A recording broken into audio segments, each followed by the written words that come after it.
estão sendo criados ainda? Não. Foram criados, estão até hoje. Sim. É um número finito. Já foi criado. Mas já aconteceu. Dá pra se matar um anjo? Tem anjo que morre, deixa de existir? Não. Porque são seres imortais, eternos. Eles vão deixar de existir no juízo final. Os demônios. Então, mas nessa luta entre anjos que caiu um terço. Sim. Se eles não se matavam, não se feriam, como que um lado vence e o outro perde? Você entendeu a minha pergunta? Sim. Porque eles caem do seu status enquanto seres que estão chamados à presença do Senhor. Os demônios, ao caírem, ao perderem essa guerra, serem expulsos da presença de Deus, eles acontece já, vamos dizer assim, uma morte ontológica, no sentido de própria essência, porque foram criados para entrar na presença de Deus, mas por causa do seu livre-arbítrio resolveram não servir a mais. O que é o inferno? O inferno não é um lugar. Não é essa representação da Idade Média que ao longo do tempo foi criada de fogo, de garfo, de churrasco de gente humana ali, né? Sim. Tem aquela pastora Nadir que fala que ela viaja no inferno de vez em quando, um meme que tem na internet. Dias pra trás ela falou assim que gente que geme muito na hora de fazer amor vai pro inferno, né? Então se você tome cuidado, não fica uivando igual gato não, porque você vai pro inferno. É uma zoeira que tem na internet, mas a mentalidade de que o inferno é esse lugar de danação, mas também de gente ali sendo torturada eternamente. Existe um teólogo, e isso aqui eu vou falar, gente, isso aqui é uma linguagem metafórica, não é assim, tá? Deem atenção que o professor vai falar aqui, para depois vocês não saírem falando merda de mim, falando que eu falei. Escute a analogia, isso aqui estou falando em analogia. O fogo que se tem no inferno é um fogo perene que causa sofrimento às almas que ali estão. Por quê? Porque o fogo, ele é a representação da purificação, mas também o fogo é a representação do amor de Deus. Você vai ver isso de novo, as representações do Espírito Santo. O Espírito é o amor de Deus derramado nos nossos corações. Lembra daquela... Então tem Giuseppe Bruenio, um grande teólogo da Idade Média, que ele dizia assim, ele ousou dizer isso, né? O mesmo fogo que ardeu em Pentecostes é o fogo que arde no inferno. Caramba. Por que você está falando isso, Bruenio? Porque Deus, ele é essencialmente bom. Ele não pode deixar de ser bom. É a sua natureza. Nós não cremos. Agostinho lutou muito contra o maniqueísmo, né? Essa heresia que se dizia que Deus é bom e mal. Essa ideia do dualismo de Deus. Não. Deus, a natureza dele é o sumo bem. Ele não pode ser outra coisa senão o bem. Ele não pode, não consegue, porque é a sua natureza. O que é o mal? O mal é a ausência do bem. É a negação do bem. É alguém que decidiu sair dessa presença do bem supremo que é o próprio Deus. Então o inferno é uma condição do espírito e da alma, aonde esse fogo, vai dizer para o bem, é a realidade do amor de Deus, que nunca vai deixar de te amar. As almas que estão no inferno sofrem porque não querem mais a Deus. Não querem mais servir ao Senhor. Não querem mais contemplar, disseram não a Ele. Mas, como diz um grande teólogo, von Balthasar, ele usa uma metáfora, né? Porque para essas coisas catológicas tem que usar essas metáforas. Ele diz assim: o inferno é uma mesa com suco de laranja, com uma cerveja, com tudo melhor que você tiver. Ei. Bom pra caramba. Exato. É, top pra caramba. Tem Netflix lá? Tem Netflix, tem Paramount.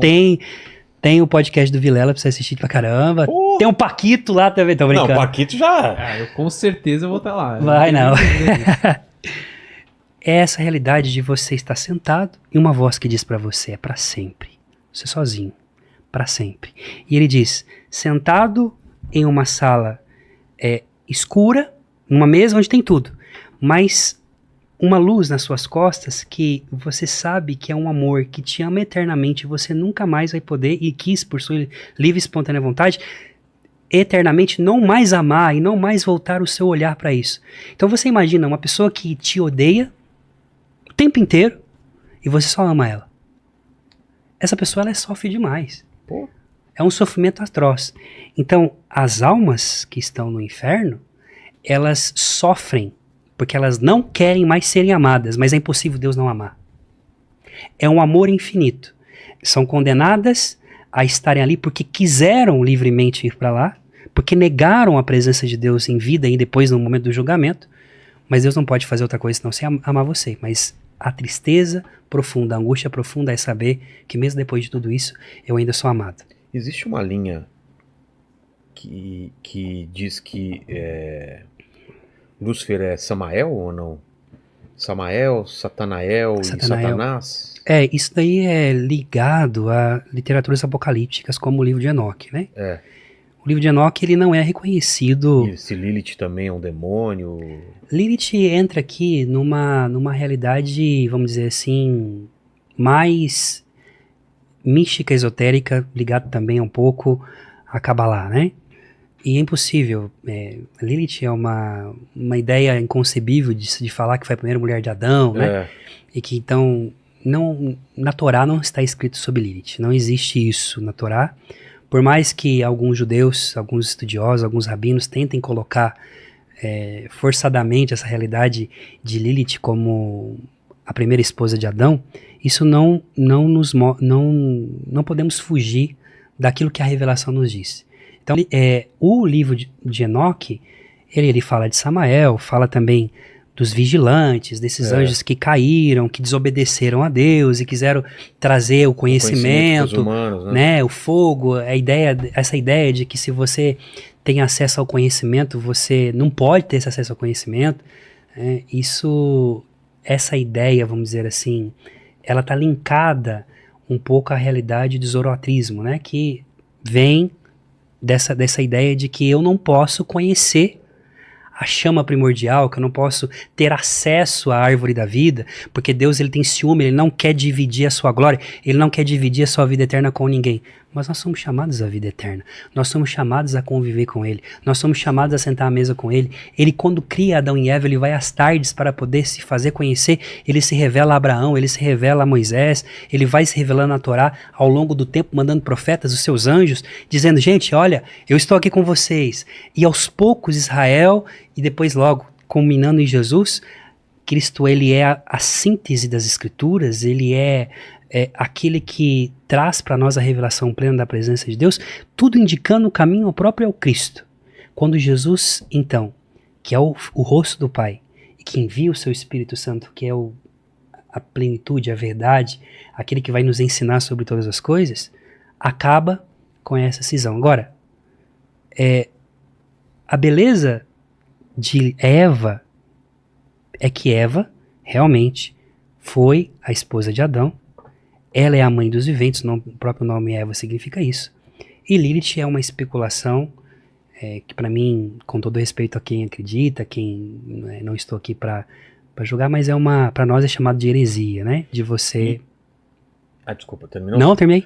E a ideia dos gigantes, né? De que em algum momento anjos copularam com mulheres e deram origem aos Néfilins ou aos gigantes. Que base tem isso? Essa, na verdade, é uma tradução errônea, né? Porque ali os Néfilins fala sobre os filhos de Deus que se uniram às mulheres, né? Então a ideia desses filhos de Deus como se fosse anjo. Primeiro, anjo ele não tem matéria. Para você copular, como que você vai ter um filho? Não tem pipizinho? Não tem sexo aí. Não? Não tem anjo. Já viu uma escultura, né? Já viu? Não, isso daí de anjo tem. Com a piroquinha lá? A piroquinha pequenininha. Exatamente. Então não tem essa ideia. Não, anjo não tem sexo, né? Porque, vamos pensar aqui, vamos pegar as categorias aristotéricas a respeito de sexualidade. Para Aristóteles, e também para a filosofia antiga, a matéria que define, matéria que eu estou falando também da realidade biológica, que Aristóteles diz que a matéria é o nosso modo de entrar no mundo, de se apresentar ao mundo. E é a matéria que define o sexo. É a matéria que diz que você é homem ou mulher, biologicamente. Seu cromossomo e tudo mais. Você pode depois fazer todas as mudanças que você quiser, mas você nasceu naquela condição que define biologicamente, fisiologicamente, homem, mulher. Anjo não tem isso, anjo não tem matéria. É espírito puro.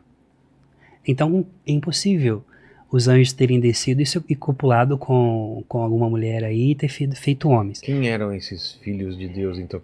Esses filhos de Deus, na verdade, eles na verdade são os próprios homens, né? São os homens que naquele tempo, mesmo, nós somos chamados, né? O homem é chamado filho de Deus naturalmente, e depois Jesus ele leva essa como que eu posso dizer, essa filiação nele, porque ele é o único filho, então é em Cristo que nós nos tornamos filhos de verdade, mas é uma ideia de que os homens são os filhos de Deus primordiais. Por exemplo, se você pega os escritos de Tolkien, que eu gosto demais, Tolkien ele era tomista, viu? Ele, ao escrever Senhor dos Anéis, ele usa muitas categorias aristotélicas para poder escrever Senhor dos Anéis. E encontraram nos escritos, na escrivania de Tolkien, muitos rabiscos da Suma Teológica. Ele usou muito a Suma Teológica para poder se embasar, por exemplo, na criação de Arda.